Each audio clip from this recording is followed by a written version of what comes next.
Comment vous avez réagi quand vous avez découvert ça?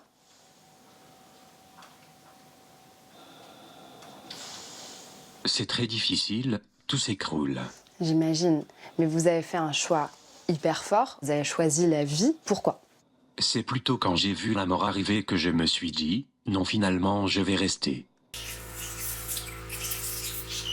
Comme il utilise en fait beaucoup ses yeux pour pouvoir communiquer, naviguer sur Internet, tout ça. Donc ses yeux sont sollicités toute la journée.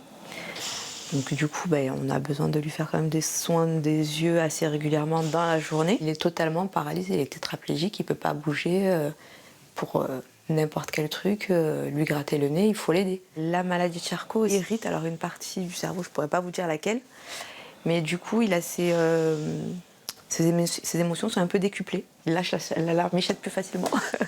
Lol.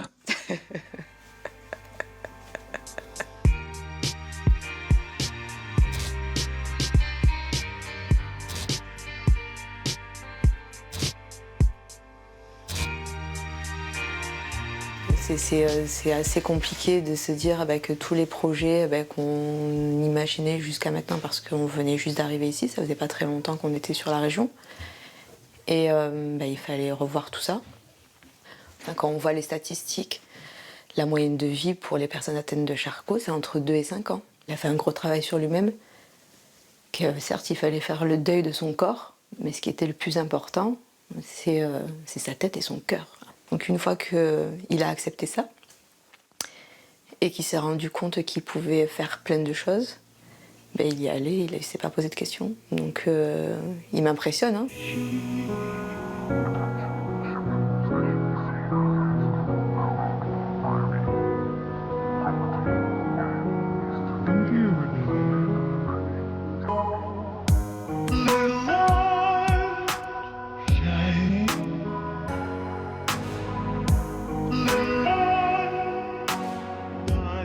Comment on compose de la musique avec cette machine? Je fixe les lettres et ça les valide. C'est pareil qu'avec une souris, mais c'est beaucoup plus long. En plus de la musique, vous écrivez des livres? Ils sont sur quoi? J'essaie d'écrire 4 livres. Un de cuisine, un conte pour enfants illustré, un livre tiré du site Lasla pour les nuls et un livre de science-fiction inspiré du cauchemar que j'ai fait pendant mon coma.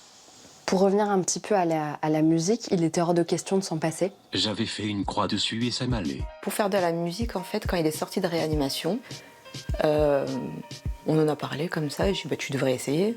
Essaye, on sait jamais. On voit quand même que c'est super compliqué.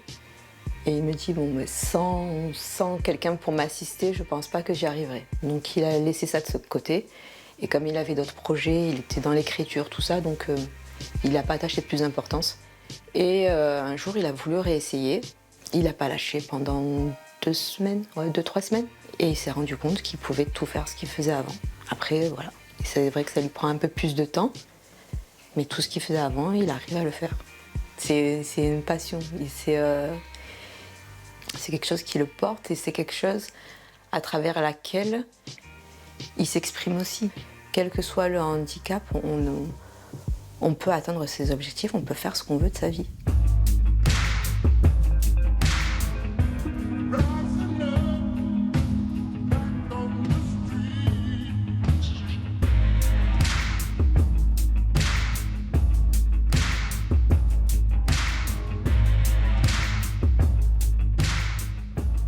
C'est super cool, que c'est un bon papa, qui nous a bien éduqués et que ses musiques elles sont beaucoup plus cool que toutes les autres.